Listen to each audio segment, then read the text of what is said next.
A very rich man was about to propose to his longtime girlfriend. He checked her phone's location app and saw that she was now on the shore of a lake. He took this as a sign, deciding it was the perfect romantic spot, and drove to her place. When he arrived, he found that not only was she not alone, but she was fervently making out with his best friend. Wanting to never see her or them again, he dropped the ostentatious custom-made engagement ring and stomped it into the beach sand under his shoe. It didn't take long before he was out of both of their lives forever. I was born and raised in a working-class family. My parents both worked long hours at a variety of jobs to support me and my sister. She was a year older than me, so I became the guardian of my younger brother, though she often resented my guardianship. We may not have had the trappings of wealth, but we were the envy of many because of how close we were. Love was deep in our blood and permeated everything we did. We were as friendly as four people can be and attended church regularly. My sister, Anita, and I had our differences, but we had each other's backs if trouble happened to either of us. Anita went to our state college, but dropped out after a year to marry Darren Efland, the man of her dreams. From then on, all she wanted to do was love him and bear him children. Darren got a college degree and got a decent job in marketing that pays good money. He's also a volunteer firefighter. He and I get along pretty well. Since Anita had not yet completely emptied the coffers of the college our parents had scraped together money for, I was given the same opportunity at our state college. I attended a full 4 years and earned a bachelor's degree in occupational therapy. Fortunately, I was in the right place at the right time and was hired by New Directions, Inc., where I worked with people to help them regain mobility or alternative functions to cope with daily life. I really enjoyed my job. Helping other people was instilled in me by my family life, and I was well rewarded for it. I dated my high school sweetheart, Chelsea Higgins, throughout college, and miraculously we stayed together until I became employed. We met at church as teenagers and were like two drops of water alike. When I first met her, she was a regular plain girl, painfully shy and introverted. Slowly, over time, I brought her out of her shell and supported her growing confidence. She went from an ugly duckling to the proverbial swan, elegant and classically beautiful in every way, inside and out. Everyone who met her instantly fell in love with her for her looks and generous nature, but her heart was tied to mine and mine alone. Not wanting anyone else to capture her attention, I married her, and we began our happy life together. After 8 happy years, we had 3 wonderful children, 2 girls and 1 boy. 6-year-old Amber and 3-year-old Rhonda looked just like their mother, and 4-year-old baby Neil was my best buddy. We men stuck together to counteract all the estrogen in the house. We had recently moved into a very nice $950,000 house in a friendly neighborhood with great schools.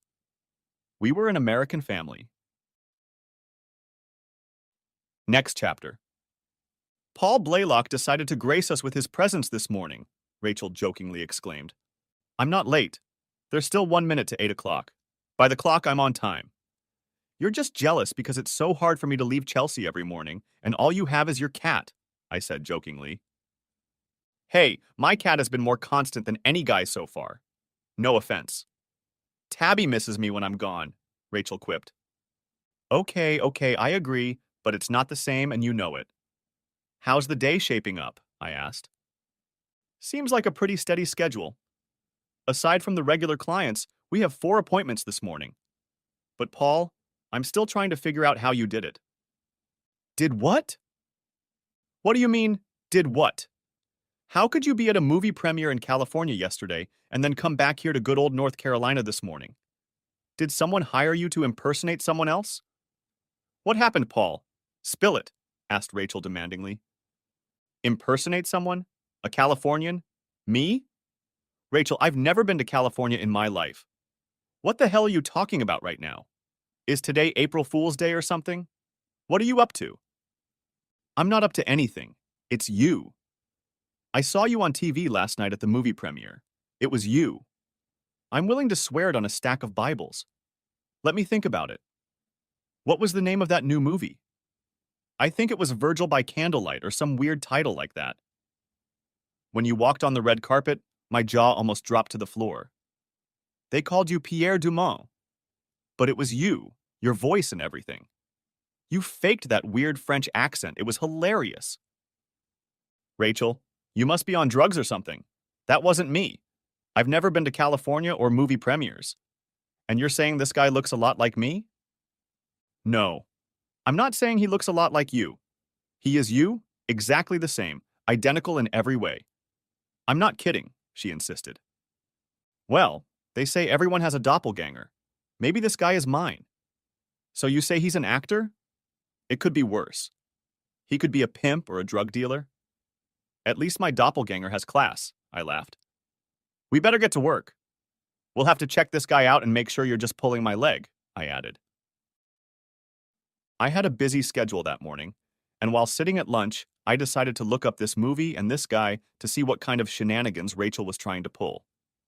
I'll admit, the resemblance was uncanny. He dressed very differently than I did, but it was almost like looking in a mirror.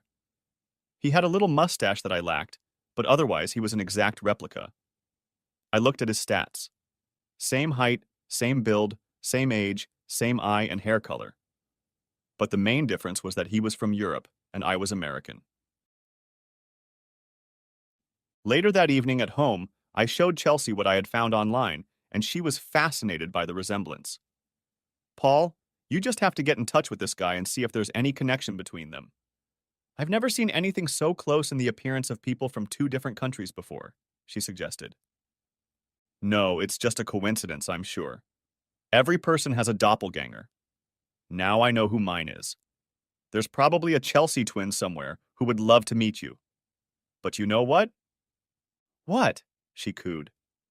Even if there was another Chelsea somewhere, your exact twin, she might look like you, but there's no way she could replicate your awesome, loving personality. Girl, you are one of a kind, I said, kissing her enticingly. She added, let's take this into the bedroom, cowboy, and find out just how unique we both are. And so we did. I no longer thought about the casual resemblance to this French guy. It was nothing more than a funny outburst for a day or two for a comical, casual conversation. Imagine my surprise when, 3 weeks after work, I came home to a very flustered Chelsea. Honey, you're not going to believe this. He wants to meet you, she declared. Who wants to meet me and why? Perplexed me. Pierre Dumont. It turns out he's as fascinated by your resemblance as we are, she enthused. What are you talking about, Chelsea? How did this guy even know I existed, much less want to meet me? It's me. I sent him a picture of you, you know, the one of you in the fancy suit at my cousin's wedding. I forwarded it to his secretary, and he's as interested in it as we are. He's coming here and wants to meet you Saturday at the Excelsior Hotel. Isn't that exciting? Exciting? It's been curious for a day or two, but I got over it long ago. Why did you send my picture without asking me first? Because it's stupid. You would have said no. Besides, it's not every day you get to meet a real actor. Even if nothing comes of it, don't you think it's an exciting opportunity? He's a big seller in Europe. He's very popular there in a TV series that's a big hit. What if he's a long-lost brother you didn't even know you had? Wouldn't that be something special? No, it wouldn't, and you're right. I wish you hadn't done it, I said. But why, Paul? What's wrong with it? She asked. You mean besides the fact that my parents separated me from my brother at birth? How do you think they would feel if I questioned my identity and looked for a family apart from them? I said hotly. Oh, I hadn't thought about that. But your parents are wonderful people. They'll understand. They're very lenient, you know that, she said. That's true, but I wouldn't want to do something that requires their forgiveness. Let me talk to my parents first, and then I'll let you know if I'm interested in going out with this guy. Oh, but you have to. It's already arranged and everything. You must go, she begged. I didn't arrange anything, you did. If my parents would rather I not go out with this guy, then I'm not going. Do you understand? If it's that important to you, you can go. I will not insult my parents, no matter how much you want me to go out with this guy, I stated. But if you don't go, you'll embarrass me terribly. How can you do this to me? I haven't done anything to you except come home from work today and find you've been doing something behind my back. If you're embarrassed, you've embarrassed yourself, Chelsea. I didn't do anything to embarrass you, nothing at all. She took on a dejected look. She knows full well how devoted I am to my parents and how I look up to them. Go ahead and talk to them, Paul. I understand all that. But show them his picture and explain how strange it is that you look so much alike. Maybe they'll be as curious as I am, and they'll give you their blessing. The next evening, I stopped by my parents' house and talked to them about the unusual situation. They were as puzzled as I was, but then shocked me with news they had never told me. My mom began the story this way. Honey, you're an adult now, and in light of this strange situation, it's time for you to learn something about yourself. Your father and I tried desperately to have children, but without success. The doctors say there's nothing wrong with your father. It was me, some inner defect that prevented me from having children.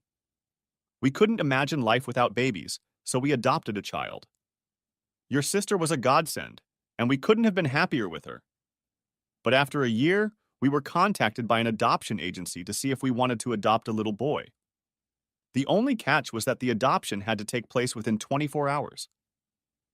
Otherwise, the opportunity would go to someone else. We prayed and prayed about it and felt that God was fulfilling our desire for more than one child. All the papers were sealed. When we signed the papers and picked you up, we had no information about who your biological parents were or any other information about your background. The only condition we had to agree to was to name you Paul. Of course, your last name will be ours. We wanted to tell you this many times, but we doubted that you would feel that your biological parents didn't want you or any other negative consequences. We did everything we could to demonstrate our love and concern for you and Anita. We would have let you know right away if there were any serious health issues with you or our precious grandchildren, but you all seem so healthy and happy. Why would we want to disrupt that? So we thought we'd tell you in case you have any reason to question your origins. You are our son, Paul, and nothing will ever change that. But if this man, this Pierre, has anything to do with you, we can understand how you might want to find out. You have our blessing to investigate if you want to, Paul. Who knows where it might lead? If I had taken even half a breath, all the buttons on my shirt would have come off. I couldn't love and be more proud of two people than the special couple I felt. I tearfully hugged them and thanked them for giving me what no one else could have gotten half as good: a loving home. Chelsea was relieved, and I reluctantly agreed to meet with Pierre Dumont to see if there was more between us than met the eye. Arriving at the Excelsior Hotel, we called the room Chelsea had been given. A stout man came down from the elevator and met us in the lobby. He checked us through a metal detector, explaining that it was just a formality to protect his client. When he saw me, he was surprised, saying that if he hadn't known Pierre was upstairs, he could easily have mistaken me for him. When we entered the presidential suite of the hotel, the guard said, "Boss, you won't believe this." And we went in. When Pierre and I first saw each other, we were mesmerized and at a loss for words. All facial features were identical, height and weight were within 2 kilograms. It was astounding. Pierre asked me to take off my left shoe and sock. I immediately understood why. We both had webbed toes between 2 identical toes on the same foot. We placed our palms against each other. Each toe was identical down to the smallest detail. We wrinkled our eyebrows the same way, and when we smiled, we had the same dimple. Chelsea couldn't help herself. Oh my God, it's true. But how? How can it be? Finally, I gathered enough composure to say, "Good evening, Mr. Dumont. My name is Paul Blaylock. I recently found out from my parents that I was adopted. What about you?" "The same," he replied. "As we speak, the legal eagles are digging into the past. I'm sure we both feel there's an inexplicable connection here, but still, I have to ask. Would you mind submitting a DNA sample so we can determine with certainty what we both think might be true?" Of course. I was just about to suggest the same thing. Seeing pictures is one thing, but being in the same room with you and seeing us together in person it's... I know, it's crazy, isn't it? Exclaimed Pierre. By the way, this is Helena Moreno, my girl Friday, who I can't live without. She is the one who answered to your wife and organized this meeting. When I looked over to greet Helena, my eyes nearly popped out of my forehead. She reminded me of one of those European mannequins that came off the pages of a fashion magazine. Though I tried to restrain myself, she felt my magnetic attraction, as if it was to be expected. She looked about 5 years younger than me, with a perfect body made for. I pulled myself together and greeted her. Nice to meet you, Miss Marino. She didn't say anything, but smiled politely and nodded as I shook her hand. And this is my dear bride, Chelsea. It's a pleasure to meet you, Chelsea, Pierre said in a thick French accent, taking and kissing her hand. My colleague is a very fortunate man, he charmed. I would like to invite you two to be my guests at the Excelsior restaurant. It's a 5-star review that I hope you will enjoy. Shall we? The waiter was generous in his service. I assumed that was the kind of treatment Pierre was used to. We were treated to polite conversation and speculation that we might be related. I agreed with Pierre that we should wait for the results of the DNA test before speculating further. Helena listened silently and attentively to our conversation, while Pierre and I asked and answered numerous questions about our habits, mannerisms, and behavior for comparison. We had more questions than answers that evening.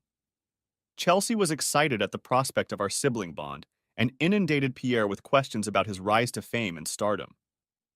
Pierre seemed pleased with her interest. He hoped she would soon be his sister-in-law and adored her.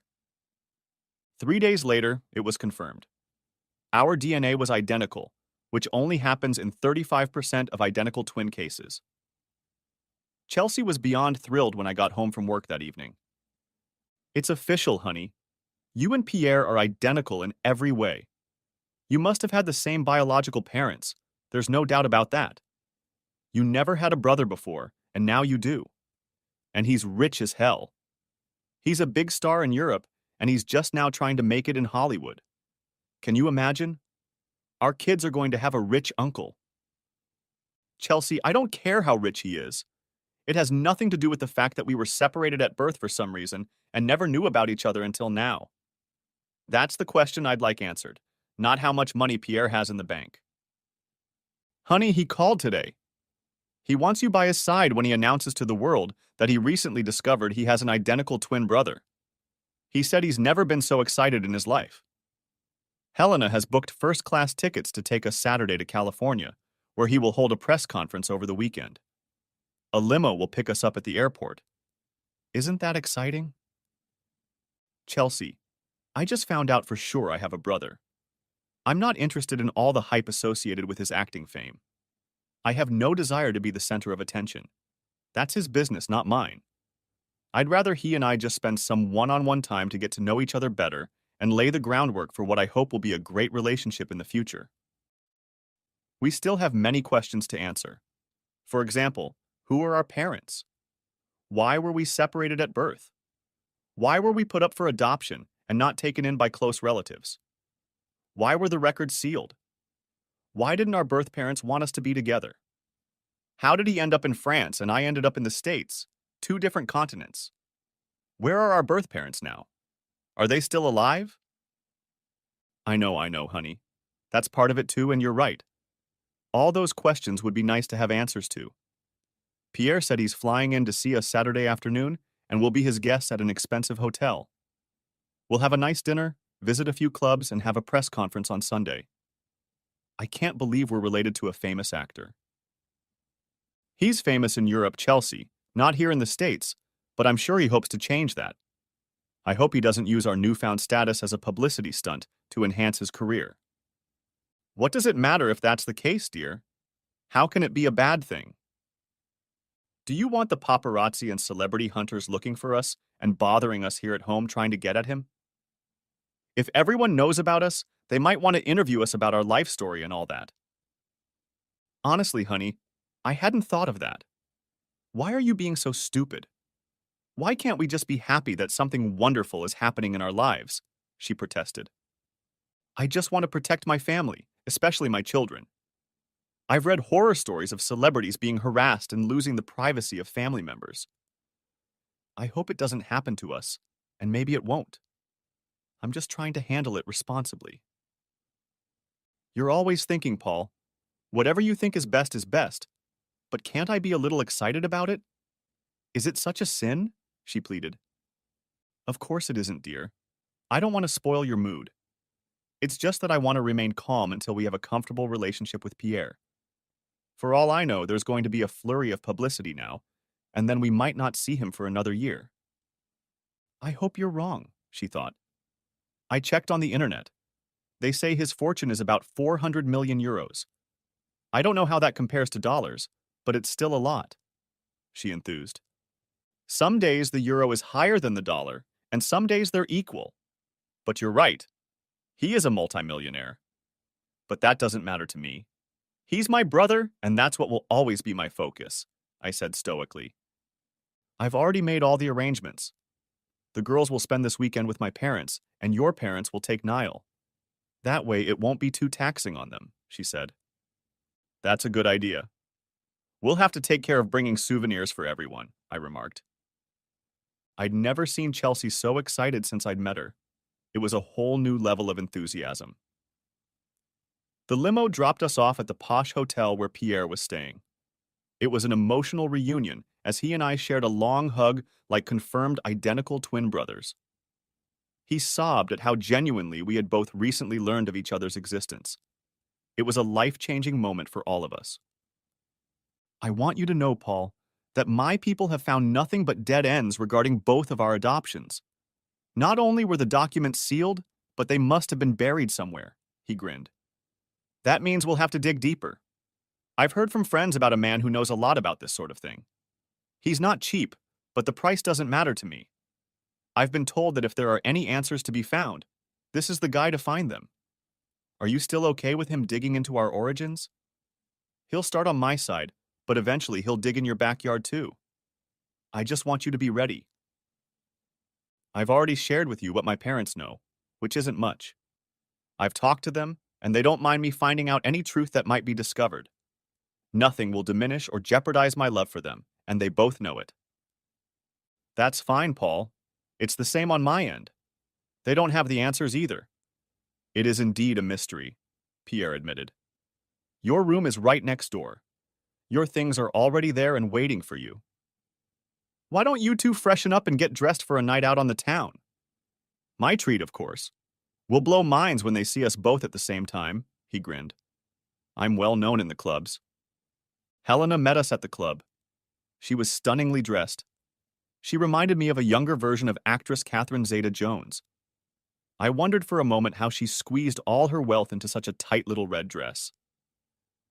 The smiling, raven-haired beauty extended her hand to me, and Pierre escorted Chelsea to our table. He made Chelsea giggle and laugh most of the evening. To make him feel welcome in our family, Chelsea danced half the dances with him and half with me. She seemed enamored with him and acted like she had known him for years. I decided it was a matter of her familiarity with his appearance. I politely shared 2 dances with Helena, not wanting to hurt her feelings. Sure, I was attracted to her, like most men, but I'm a happily married man and made that clear. Helena socialized mostly with Pierre and pretended to be interested in talking to me at times when my brother and my wife were on the dance floor. But Helena seemed chatty, almost condescending, as if she treated me with contempt for some reason, and I didn't understand why.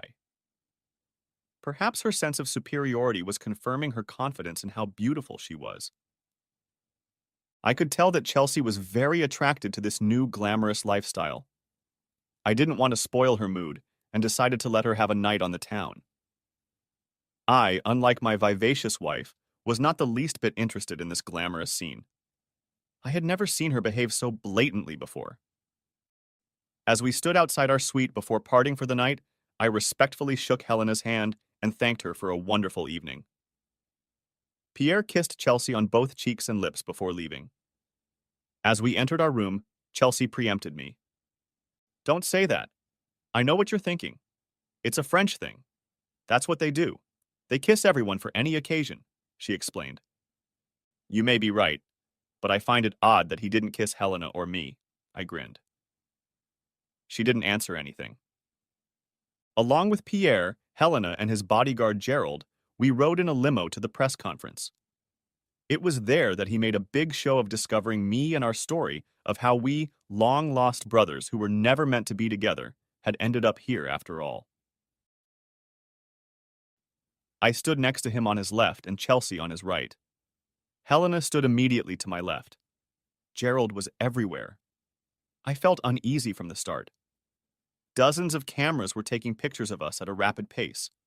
I felt like I was under a microscope. Reporters started pelting me with questions, many of them personal. My brother did not advise me to be prepared to make any statements. After I left several questions unanswered, Pierre gently pushed me closer to the microphone so that everyone could clearly hear my answers. It was obvious to me that he was planning an ambush to boost his career.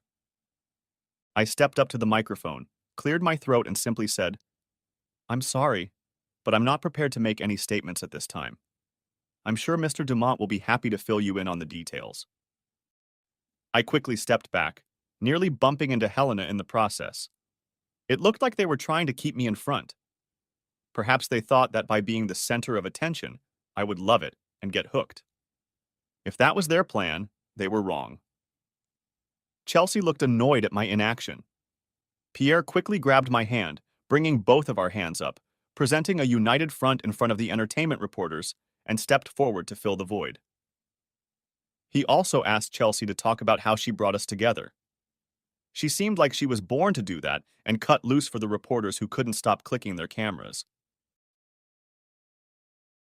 As Pierre and Chelsea played to the crowd, Helena whispered in my ear asking what was wrong. I simply replied, "My name is Paul Blaylock, not Pierre Dumont. We may look alike, but our personalities are very different.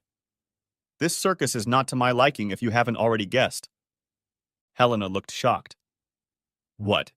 You're giving up your 15 minutes of fame?" she asked in bewilderment. "It's his racket," I suggested. "Not mine."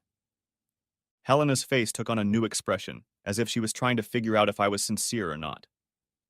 "Everyone I know craves that kind of attention. How are you different?"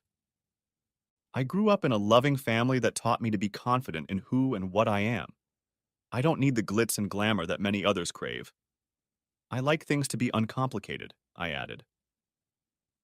Gerald finally pulled us away from the noise after Pierre's show was over. "What's wrong, Paul?" he asked. "You fell behind me. Why did you stay away?" "Pierre, I did what you asked.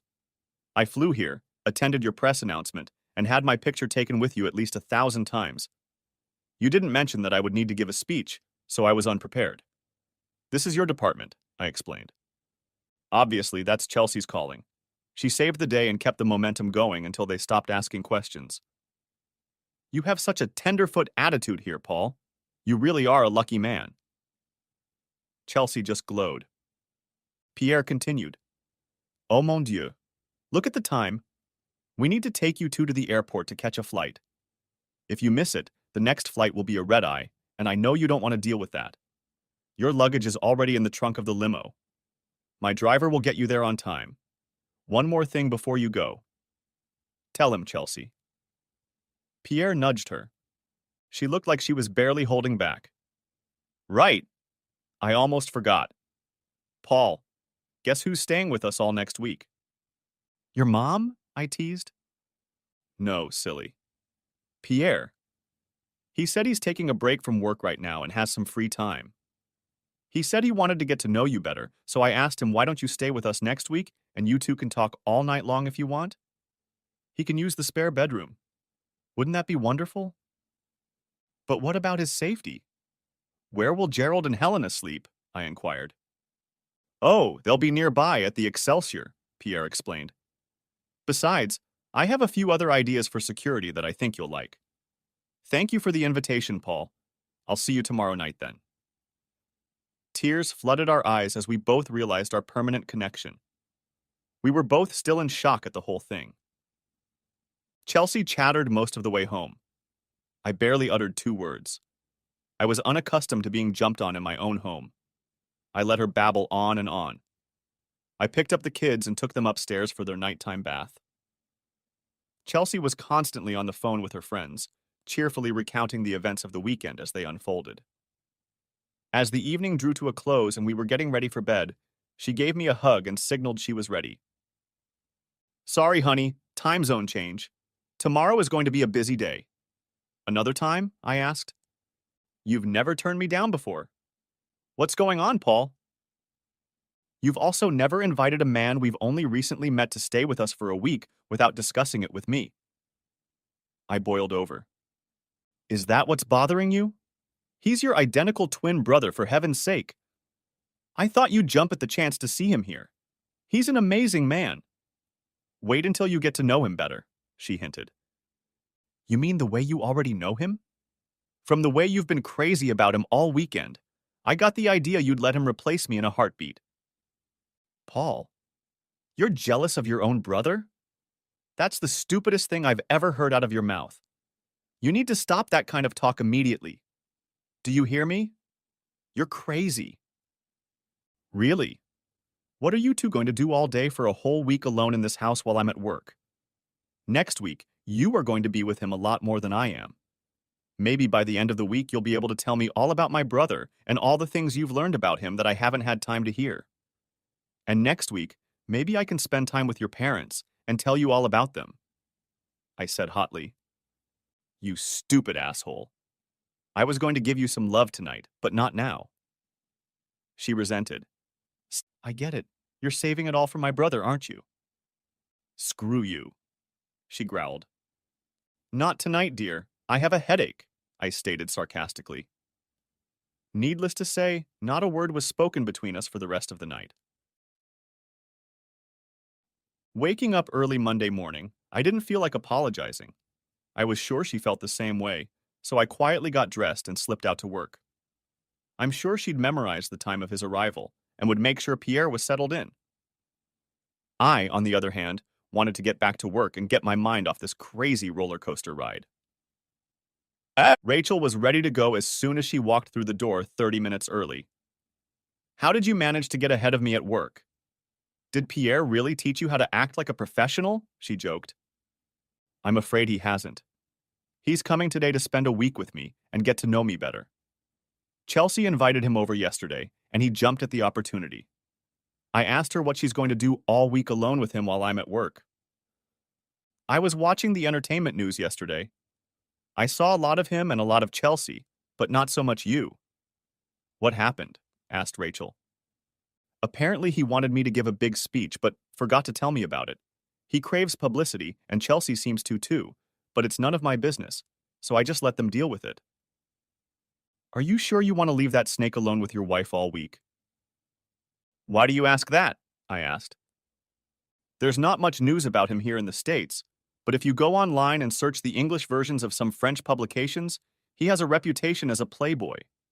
He's been married and divorced 4 times. Each time due to infidelity, and most of his partners were married. In a candid interview he gave a few years ago, he explained that married women are like catnip to him. They are a forbidden fruit that he finds irresistible. According to him, he can never be faithful to one woman and often juggles several relationships at the same time just to test himself. He's the exact opposite of you, Paul. Rachel warned. Thank you for the warning. I'd hate to think he'd go after his own sister-in-law, but he's not the first to do that, is he? I wouldn't cross him. I'll talk to Chelsea tonight and make sure she knows about his perfidy, I replied. Working with people in occupational therapy was therapeutic for me. It kept my mind occupied and I didn't dwell on unpleasant thoughts. I had mixed feelings about my new brother. Although some of the thoughts were disturbing, I was still searching for answers about who we were and how we ended up in different circumstances. I hoped that his men would be able to find out something concrete. I put my feet up and arrived home half an hour later than usual. I was surprised to see 3 truckloads of security guards outside my driveway and parked on the street. Something unplanned was going on. Upon entering the house, I found Pierre in the living room explaining to Roland, the foreman, exactly what he wanted to install. Seeing me, Chelsea walked over. A little late tonight, aren't you? She asked. She asked.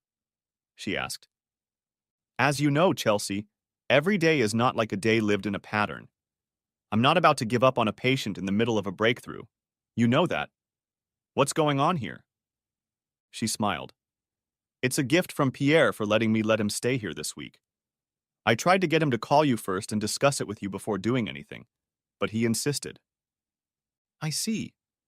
So he asked you, as my wife, not to call me and let me know what was going on in my own home?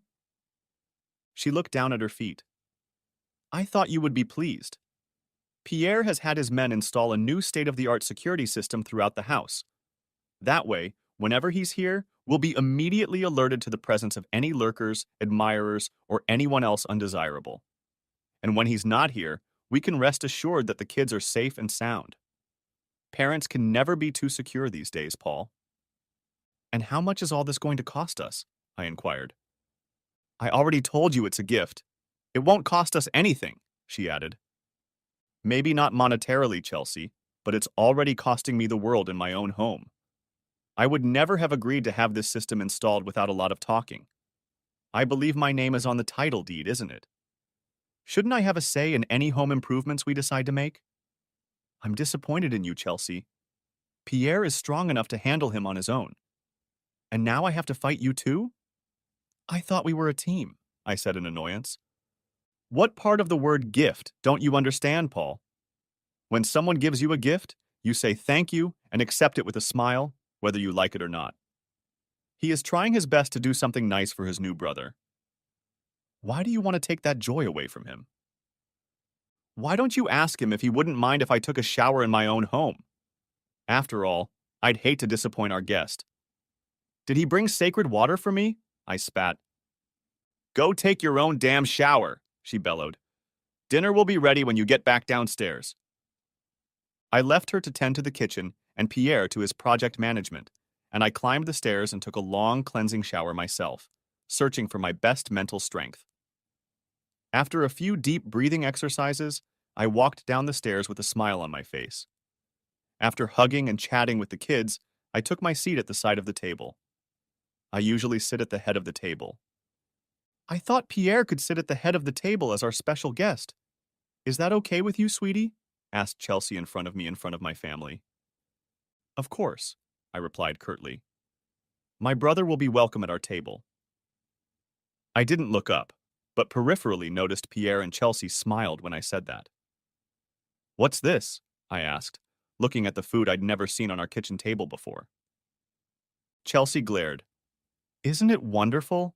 Pierre brought authentic French cuisine so we can taste his homeland right in our kitchen.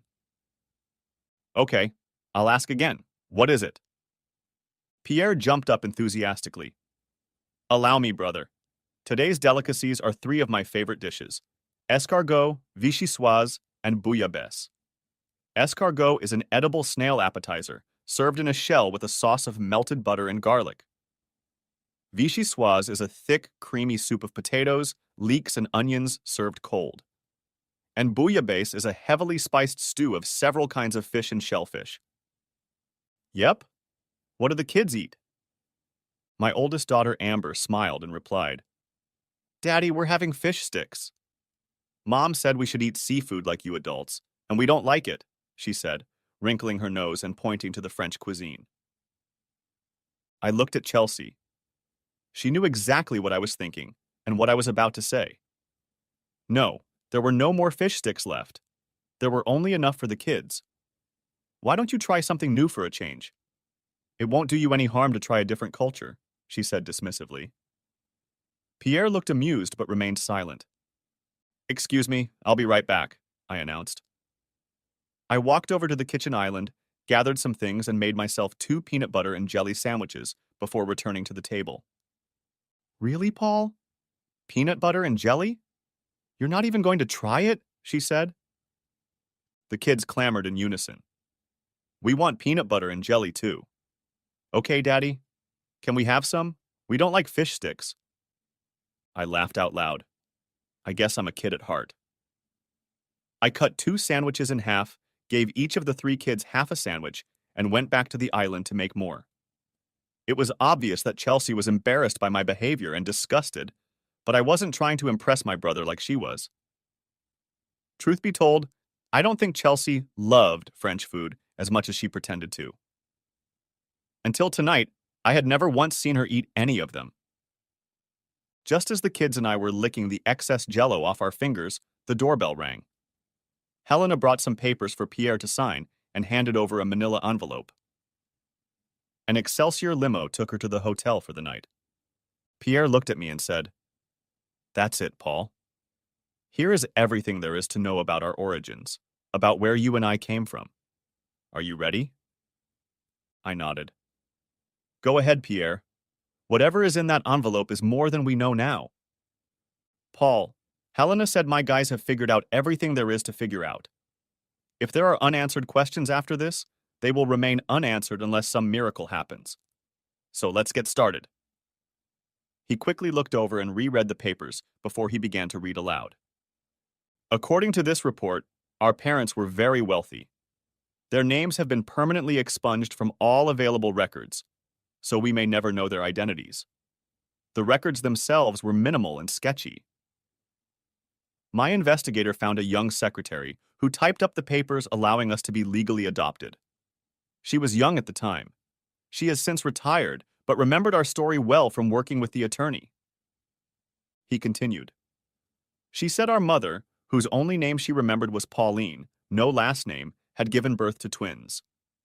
Her very wealthy husband, whose name she didn't give or remember, accidentally discovered that his blood type was incompatible with ours. The doctors informed him that he could not be our biological father. In those days, there were no DNA tests yet. Of course, he realized that his wife, Pauline, was unfaithful. She steadfastly refused to give our biological father's name because she knew her wealthy husband would destroy him in every way possible. In retaliation, her husband arranged for us to be separated and sent for adoption to different countries on different continents. She was never given any information about where we were or any other information about us. The only comfort he allowed her was to give us our names. You, Paul, were born at 7:45 p.m., and I, Pierre, was born 3 minutes later, at 7:48. You're my big brother." Pierre broke down and sobbed on my shoulder. He was inconsolable. We were the product of infidelity. Our mother's name is Pauline, but that is all we will ever know of her. We will never know who our biological father is. She didn't give up on him, even after losing both of us. She must have really loved the guy, whoever he was. Something about recognizing even that part of our history drew Pierre and I to each other and brought us together the way real brothers do. Pierre and I talked into the night. He apologized for installing the security system without my permission. He said it was a really great system and would protect the family and even himself when he was here, alerting us to paparazzi or celebrity stalkers. He said it would be insulting to ask him about the price. Money doesn't matter to the family, and I am his only blood relative. He said the installation should be completed tomorrow, and then we can get to work. I thanked him, trying not to show my annoyance. Chelsea retired to our bedroom, realizing that we needed to be together. It felt good. As I lay in bed, I touched her shoulder to talk to her. "Honey, are you awake? We need to talk for a minute, and then you can go back to sleep." She furrowed her brow, and without opening her eyes, replied, "What do you want? It's already too late. I'm almost asleep already." "I'm sorry, honey, but this is important. Rachel at work has informed me of a few things she's learned about Pierre that I think are important for you to know." "Like what?" she asked sleepily. "After finding out about my connection to him, she did some in-depth research on the internet. He's been divorced 4 times because of his wives cheating. He said in interviews that he's addicted to seducing married women, that he can never be faithful to one woman and juggles several women at once for pleasure. He's a Lothario, darling. You need to watch out for him. He may be so good at it that you won't notice until it's too late." "Is that what you're bothering me about? For heaven's sake, he's your twin brother, and I'm his sister-in-law. Can't you put aside your petty jealousy? Sure, he's rich beyond belief, but that's no reason to disparage your own brother. He was a perfect gentleman. Maybe you should take some lessons in that regard. Now get that silly nonsense out of your head and let's go to sleep before you wake the children with your irrational nonsense. I was annoyed that she so readily brushed off my warning and rolled over onto her back. Perhaps I had overreacted to the rumors that had reached me from Rachel. Come to think of it, she never told me that Pierre had been caught sleeping with any of his relatives, so I decided to leave it at that. When I got home from work Tuesday night, Chelsea told me what had happened during the day. Pierre had gone grocery shopping with her, something he hadn't done in decades. He was tickled that everyone mistook him for me and treated him as such. Being the consummate actor, he used his American accent and fooled everyone.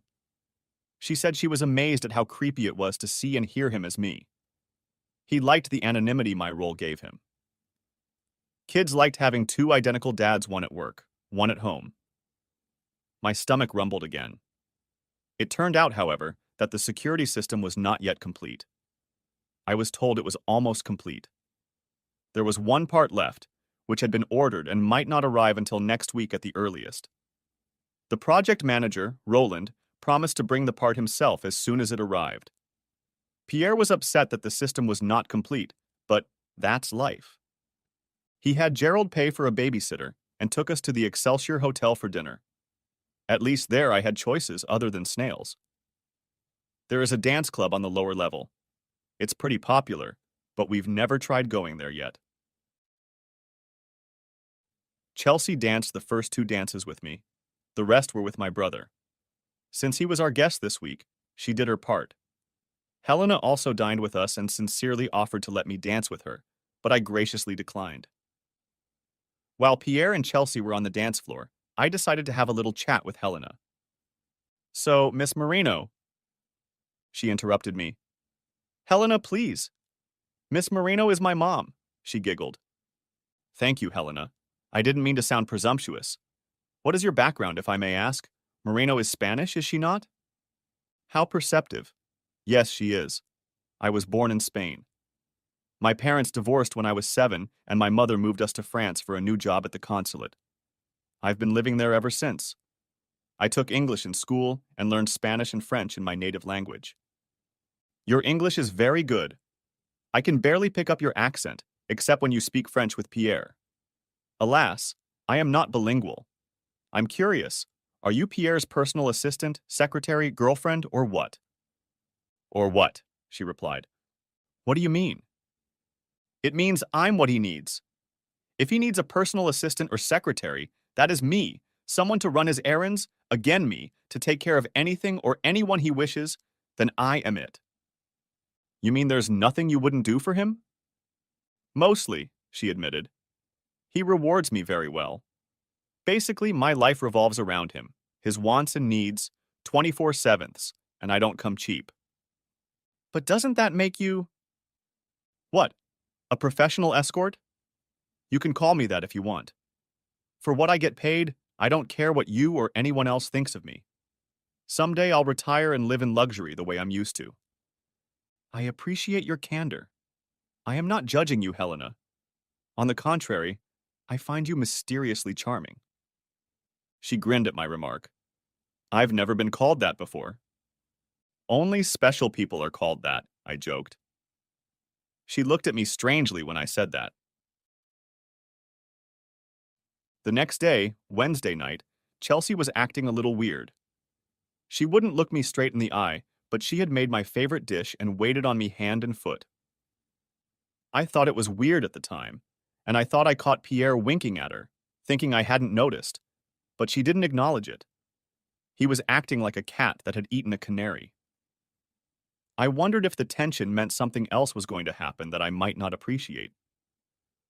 Pierre was very friendly with me. There was an aura of something exciting coming from him, but he was keeping it a secret for now. He shared his childhood memories with me to help me get to know him better.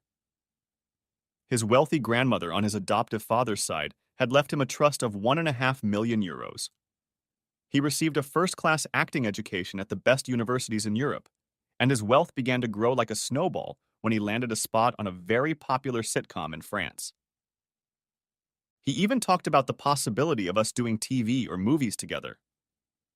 I pretended to be interested, but it wasn't really like that at all.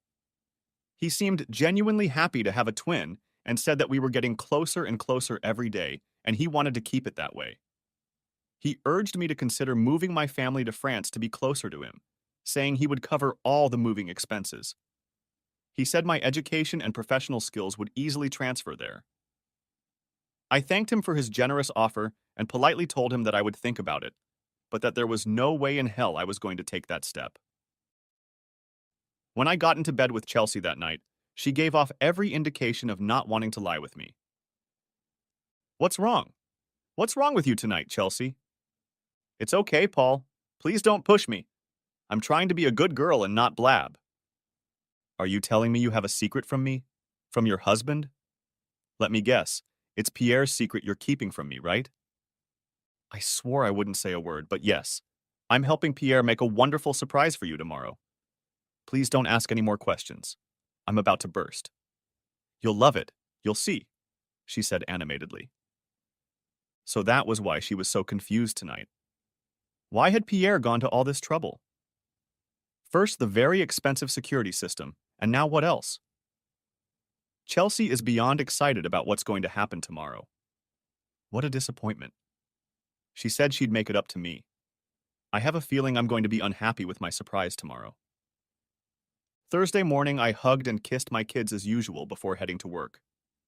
Thursday at work, I felt a sense of relief at the normalcy and reward. It seemed that the people I had helped deal with life's tragedies physically were giving me so much more for my efforts. I couldn't imagine a more fulfilling profession. I knew I would never move to France, but I tried to think of a softer way to let my brother go. The day flew by quickly. I was almost afraid to leave my sanctuary for the tumultuous chaos that awaited me at home. I decided to face everything that awaited me. When I arrived home, I saw a gorgeous blue sports car parked on the street in front of my house.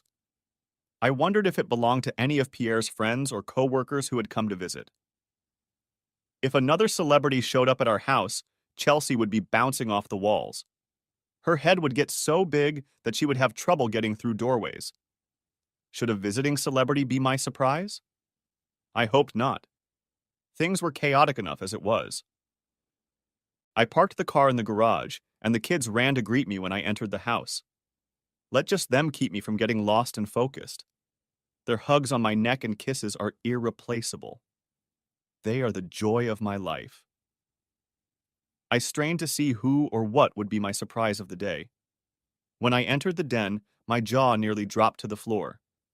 Chelsea was dressed in an elegant black dress that fit her perfectly.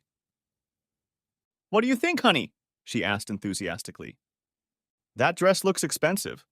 Where did it come from?" I innocently inquired.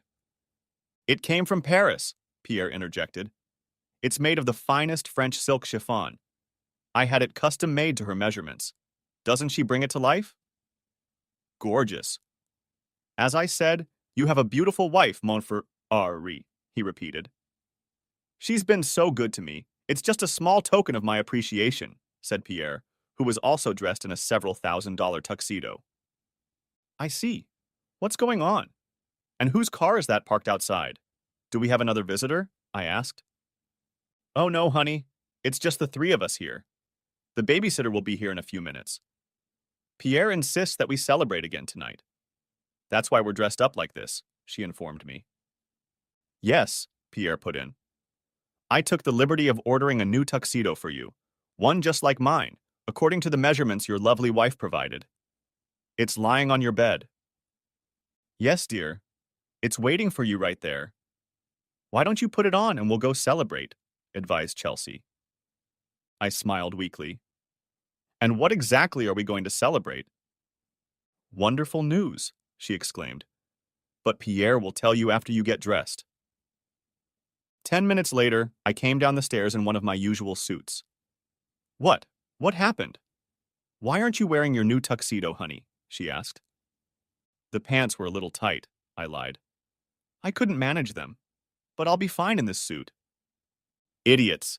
I'll rip their heads off," exclaimed Pierre angrily. "I have no tolerance for incompetence," he muttered. "The tuxedo is all right, Pierre. There's no trouble with the suit.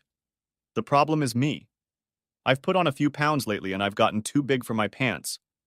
When I lose a pound or two, I'm sure it'll fit perfectly. Thank you for the gift of fine clothing on behalf of me and my wife. A gift? Ah, yes, the clothes. But that's nothing, brother. I have a lot of time and bonding with you to catch up on. And since you and Chelsea have been consummate hosts by inviting me to your place this week, I have 3 things I want to share with you right now before we head out to celebrate. The sports car parked outside was a new French-made Venturi fetish car. We had to work hard to get it here so quickly. It's named Fetish, given the sensations this car evokes behind the wheel. It's the French equivalent of the American Tesla, but it's much cheaper and has a lower profile. Did you know that the French were the first to produce an all-electric car? It belongs to you at no cost, my twin. The title is already in your name, and I dare say you'll be the talk of the town every time you ride it. Pierre only smiled at me. Nah, so that's what Chelsea and him were keeping a secret from me. The thought of how much a specialized car like this might cost rattled around in my head, but I hesitated to ask. We must be talking hundreds of thousands of dollars. I don't know what to say, Pierre, but I'm afraid it's too much. I cannot accept such an expensive gift, I pleaded. That's all right. It's already done, Paul. It is the least I can do for a man I have loved so deeply in a very short time. You are the one thing I never knew I always wanted. Now that you are in my life, I want nothing to ever separate us again. I want us to spend a lot of time together from now on. However, there is something else I would like to bring to your attention. Pierre held out a manila envelope to me. What is it? I asked. Open it and take a look, honey, Chelsea asked excitedly. I pulled out a stack of papers with my signature on each page. I remembered those papers well. I had recently signed these papers 6 weeks ago when I bought the house. Since that day, I had only made the first payment on the house. Right on top of it was a trust deed with a stamp and signature indicating it was paid in full. I may not have known the value of the car, but I knew damn well the amount of my $950,000 home loan. It was a 30-year mortgage. I suddenly felt slightly dizzy after realizing what I was looking at. But what? How? I mean, stammered I before Pierre interrupted me. I wanted to do something special for my twin brother to show you how much of an impact being in your life has had on me. I could buy you 50 houses like this and still be in your debt, Paul. The richness and intensity of the love and brotherhood you've already given me is beyond comparison. Do not even try to refuse. These 2 tokens of my love and affection for you both give me great joy. This is the beginning of a new life for both of us, and I can't wait to see our bond continue to grow. Isn't he wonderful? Isn't it wonderful, Paul? I sobbed with joy when he first told me that. I was stunned to the core, Chelsea exclaimed. It was all I could do to keep my word to Pierre and not say anything to you until he sorted things out. Now I'm shaking again at the generosity he's shown us. When I looked at my twin, we both had tears in our eyes. They were tears of joy, love, and admiration. This is so unexpected, Pierre. I can't find the words for it. I say again that it is too much, but I don't want to deprive you of the joy that is so prevalent on your face. I've felt that kind of joy with many of my patients. I am immensely grateful to you, Pierre. You do honor Chelsea and me, and we can't thank you enough. Pierre replied, Oh, 222222. We must hurry so we are not too late with our reservations. I have another minor matter to discuss with you, but it can wait until after our evening meal. We'll talk then, suggested Pierre. Chelsea and I hugged each other tightly and headed to the waiting limo. Helena and Gerald were waiting for us in the limo. Before getting in, I quickly walked around the Venturi fetish car and whistled loudly. Pierre marveled at my approval and said, She's a beauty, isn't she? I nodded in affirmation. Once in the limo, Helena, Pierre, and Gerald started talking in French. At least to me it seemed to be rapid fire. I didn't understand a word of what they were saying, but I knew they had business to catch up on and didn't mind one bit. I was still floating on a cloud after the 2 shocks I had just received. After being the recipient of an unprecedented bounty, I felt guilty for being so petty about the tuxedo. It fit perfectly, but I was stubborn about having something imposed on me like that. but the gifts of a car and a house were just prohibitive. I had never felt so small as I did at that moment. While they chatted in French during the ride, during which Gerald giggled a lot, and all three of them furtively glanced at me, I used my cell phone to sneak a look at the cost of a French Venturi fetish sports car. There weren't many here in America, but the ones I saw were priced in the neighborhood of $425,000. I suddenly realized that my twin brother had altruistically given me an amount in the neighborhood of $1,375,000 as if it were nothing. It was a truly humbling experience for me. We were taken to an exclusive restaurant whose chef was creating Epicurean delights. Not recognizing a single word on the menu, I asked the waiter to describe 3 specific dishes I was considering. When the word steak came up in one of his descriptions, I immediately chose that option. Pierre placed an order for Chelsea, and she seemed happy that he did. While we waited for our food, Pierre shared his idea. "Paul, I can't put into words how much this week has meant to me when you and your beautiful wife invited me into your home, into your life, and most importantly, into your heart." Saturday morning, I must leave for my home in France. Unfortunately, several business matters require my attention. It occurs to me that I would be an inconsiderate rascal if I did not reciprocate and invite you both to join me for the whole of next week as my guests. It would be even more wonderful if you could agree to stay there for 2 weeks rather than 1. We still have a lot to learn about each other, and this will give us both an opportunity to do so. I shall be busy with work during the day, as you were last week, but the evenings will belong to you. I should like very much to show you the best of France. I hope you will love it as much as I do, and at least consider moving there so we can stay close. Now that I have you in my life, nothing would give me more pleasure than having my twin brother around me every day. Could you ask at work tomorrow if you have next week off so you can come visit me? It would mean a lot to me. It's all as my treat, of course. Please, Paul. You have at least 10 days of unused vacation accumulated. What better way to spend it than to spend it in Paris and see the best of France? Pleaded Chelsea. It's true that I'm due 2 weeks of vacation, but I don't like it being taken away without giving Chelsea and I a chance to discuss things thoroughly in private. Apparently, she'd already come to the conclusion that she wanted to go. After just being overwhelmed by Pierre's unbridled generosity, I'd feel as small as a worm if I didn't honor his request. Besides, I genuinely wanted to get to know my brother better. It turned out that he was quite a remarkable man, more remarkable than I had previously thought. I can guarantee it, Pierre, and we will gladly accept your courtesy. I have seniority on the job, so I see no reason why they won't allow me to ask for a vacation, even if it's a short one. I will be sure to contact my supervisor in the morning. Chelsea and I are both looking forward to spending more time getting to know you better. The kids will benefit greatly from visiting another country.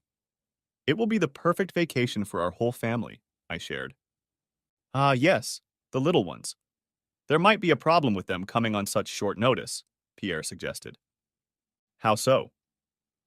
My brother, when I asked her, Chelsea informed me that while you two have passports in perfect order, your children do not. And with all my wealth and resources, even I cannot rush the federal government to issue passports to your children overnight. It's simply not possible. With your permission, I will arrange for Helena, my assistant, to stay here and take care of all your children's needs while the 3 of us enjoy each other in my home country.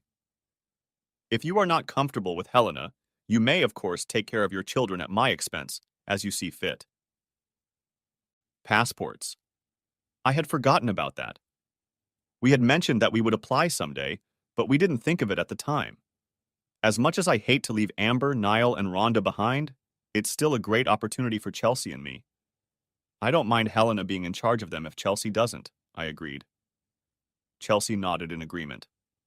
Helena contributed, I will guard them for the rest of my life. They are exceptionally well-behaved children, and I will be honored to take care of them for as long as you need me to. She seemed sincere. Pierre jumped up again. Then it is settled. I'll have Helena arrange our morning flight as soon as we get positive news from you, Paul. I can't remember when else I've been so excited. Thank you, brother, Pierre said. Chelsea grinned from ear to ear. If it was possible, She looked as excited as I was. Next chapter. Greg Dixon is the managing partner of New Directions, Inc., and is also among my many friends. When asked, he didn't hesitate to let me take a vacation and wished me well. He said he had read in the news about our twin situation and was very happy for me. I immediately called Chelsea with the good news. Helena was already with them and was getting ready to book the plane tickets and make all the other arrangements. Chelsea excitedly promised that we would both be ready to fly out in the morning. I was careful to ensure a smooth transition for my patients while I was out of the country. Imagine my surprise when Greg called me into his office at 4:45 in the afternoon, 15 minutes before my 5 o'clock flight. Paul, I'm sorry, I really am, but I'm afraid I have no other choice. Carl Reed and Francine Walsh are on FMLA leave. As you know, the Family Medical Leave Act requires that we honor all such requests. They will both be off work on Monday. This will result in a major layoff. I'm sorry, Paul, but I have to cancel your vacation for Monday. There's no way I can do without you 3 key staff without compromising patient care. They swear they'll both be back on Tuesday, so you'll be able to take your vacation after Monday. To make it up to you, I'll even approve your vacation for a full 10 working days, so you can take 2 weeks off starting Tuesday. I hope you can live with that. But they've already bought the plane tickets and everything. We're ready to leave for France first thing in the morning. What do I tell them, Greg? Just tell them it's an accident that can't be helped. Look, I'm as dumbfounded by this as you are. I didn't realize any of them had been approved for an FMLA request, but when I checked, it turned out to be legit. I don't know what else to say, Paul. What if I don't show up on Monday? What then? Please don't even think about something like that, Paul. You're the best therapist we have. I'd hate like hell to lose you over something like this. We'll see what we can come up with, but I expect you here on Monday. After that, you can disappear for 2 weeks and you won't hear a word from me. Okay, dude?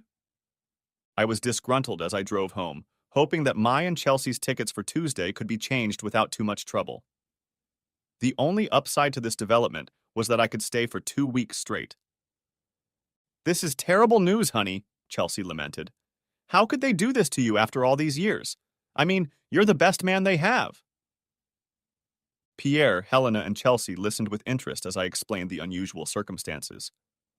On the way home, I was wondering if I could move the cost of the airfare for Chelsea and me to Tuesday instead of tomorrow. I'll have a whole 2 weeks after Monday, but you and Gerald could fly out tomorrow in time to take care of business. We'll just catch up with you on Tuesday. Will that work? Chelsea looked down at the floor as if I'd given her puppy away. After all, this was the most exciting thing that had happened to her in years, and I was creating complications. But honey, I've already packed everything for tomorrow, she protested. Would it be too much if I flew to France with Pierre tomorrow to get an early start on our vacation? Helena will be with you all weekend to help with the kids, so you won't be alone. And on Tuesday morning, you can fly out and join your brother and me on this adventure of a lifetime. Pierre nodded in agreement with her suggestion, but prudently remained silent. I didn't want to disappoint her in case I insisted on doing my own thing, and Pierre agreed with whatever decision I made. Helena looked at me with a sly smile as Chelsea made her suggestion. I thought for a moment before saying, "Sure, why not? Besides, it would give me a couple days to try out my new wheels. I can't wait to try and stay alive in this beast." I grinned. Chelsea replied, "Of course, honey. You're going to do it. Isn't it all so exciting? Since your stuff is already packed and mixed with mine, how about I pick up all of our stuff tomorrow when we leave? Then you can leave Tuesday morning, free as a bird, and we'll meet you at the airport. Right, Pierre?" "Of course," Pierre agreed.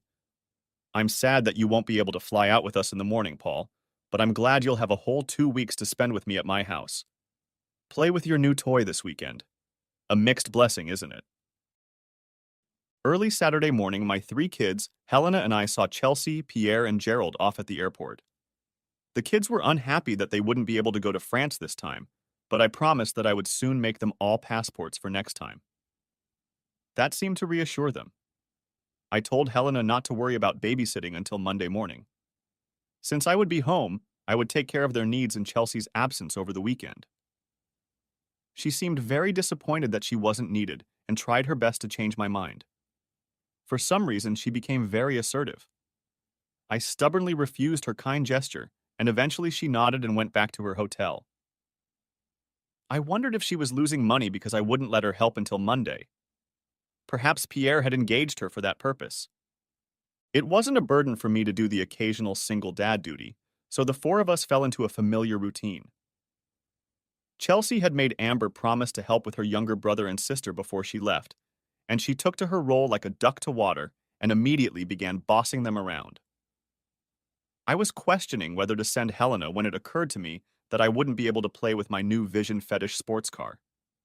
It wasn't suitable for family trips, so I took my regular car, a green Chevy Tahoe, out of the garage and put the blue Vision Fetish in its place to protect it from the weather and prying eyes. I went back to the room where my three angels were watching their new favorite cartoon. It changes every week. Saturday afternoon, after feeding the kids lunch, I rang the doorbell. "Hello, sir. Are you Mr. Dumont or Mr. Blaylock? Frankly, I don't see the difference." "Paul Blaylock." "Mr. Blaylock, I'm Roland from the security company that installed your new system earlier this week. May I come in?" "Sure." I opened the door for him to come in. "I thought you weren't coming back until next week. Something about a missing part, I assume." "Yes, sir, that's right. The key component arrived earlier than expected, so here I am. You know how it is. Always under-promising and over-delivering to keep the customers happy. If I have a few minutes on the computer in your office where we integrated the system, I'll get you up and running quickly." And I followed him to my home office where he immediately got to work on my system.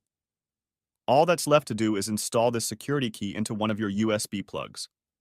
Your system has been working relentlessly since we installed it on Monday. The last aspect was accessing the DVR files. This security key allows you to access our secure cloud servers. It is programmed to access your files from this single location. If you have this computer and this key, you can access all of your files and no one but you can. No client can access your files, and you can't access anyone else's files. This is an extra layer of protection for you as our client and for us as your provider. We take the security of your data very seriously. Cameras are installed in every room of your home except bathrooms. This also applies to the bell cameras. They are all motion and voice activated. Once the activity and sound stop, a file is logged with time and date stamps for your records. Keep in mind that you will not be able to delete any recordings directly from the cloud. You can only access them. We do have a procedure for deleting records, but it involves notarized forms and paperwork. Roland continued, "Okay, now you have it all set up. Would you allow me to demonstrate how to access your records?" I nodded. 2 clicks and a screen with many sections opened in front of me, displaying all the numbered cameras in real time. Another click took him to a series of log files of past recorded events related to my unique account number. He randomly clicked on one of them, showing us all eating in the kitchen that night as I made peanut butter and jelly sandwiches for French food night. Then he clicked on another random file for Wednesday afternoon, and after a few seconds he awkwardly clicked to close the file. "I apologize. Please don't be embarrassed, sir. We see files like this all the time. You and your wife were obviously enjoying a vacation together. The system doesn't know when to record and when not to record.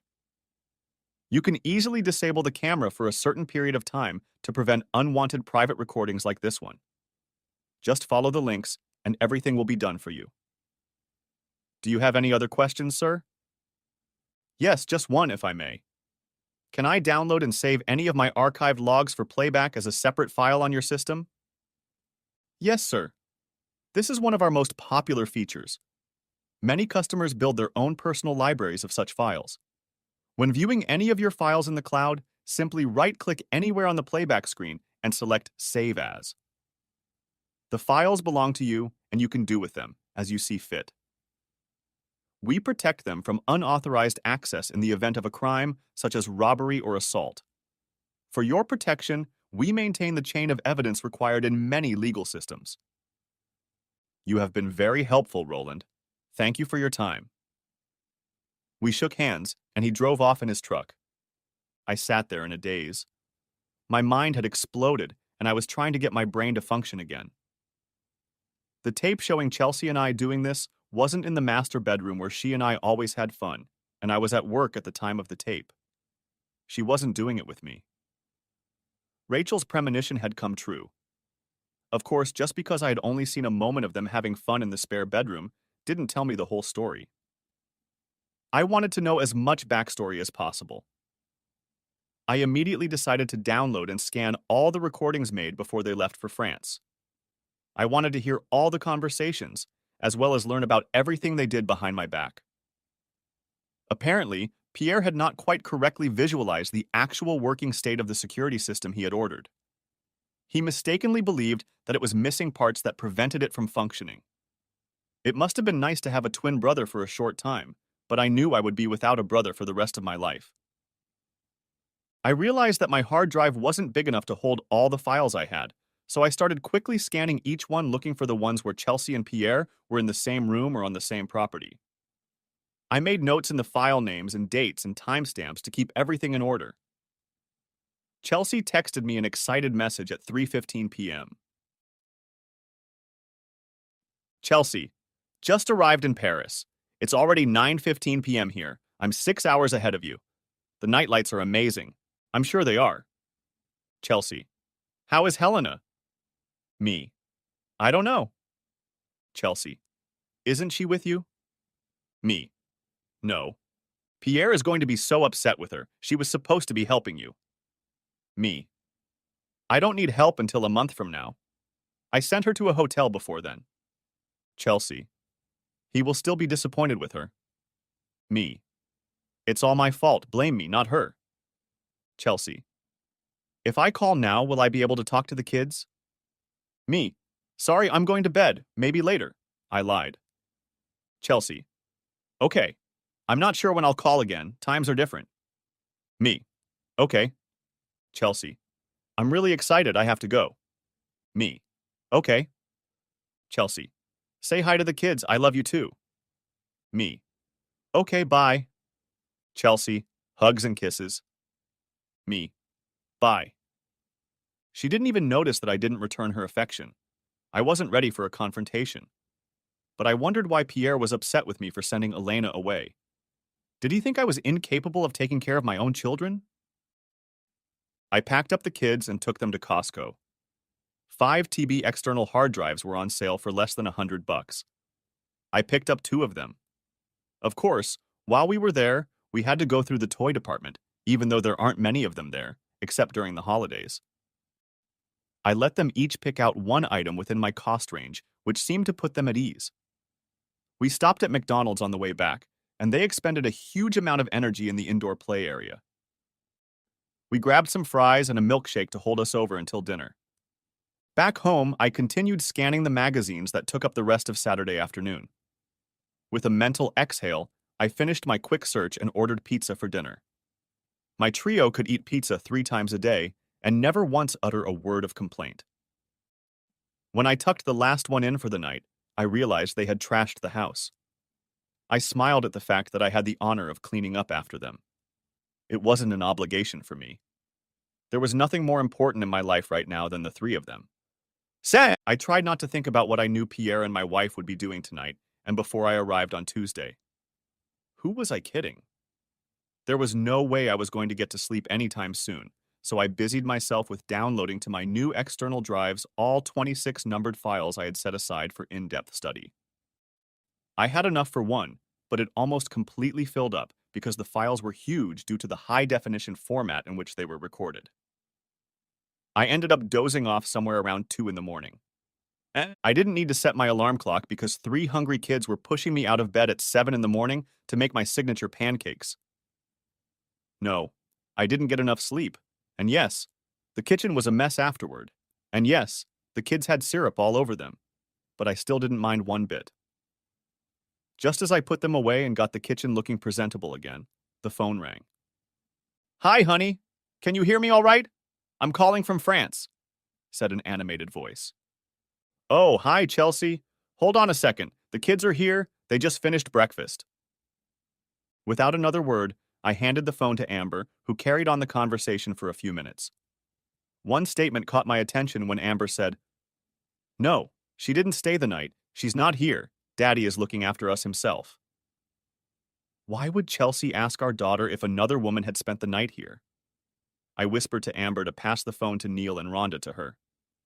When 3-year-old Rhonda finally said, "Okay, Mommy, it's Daddy," I took the phone from her and turned it off so it wouldn't ring again.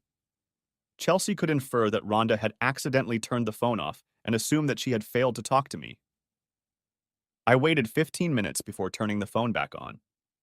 Almost immediately it rang again, but surprisingly it wasn't Chelsea. "Hey, Paul! How are things going with your newfound twin?" I couldn't help myself. I broke down and sobbed while on the phone with my sister.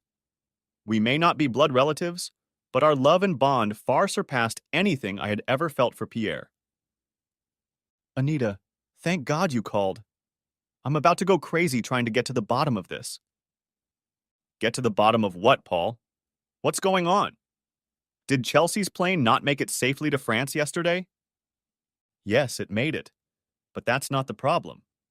Chelsea is cheating on me with Pierre, and it's killing me inside." "Cheating? Chelsea? I can't believe it. Are you sure?" 100%. I have to watch a bunch of videos to see and hear what was going on behind my back to get a clearer picture. But Amber, Neil, and Rhonda come first, while Chelsea is in France and I'm here with them.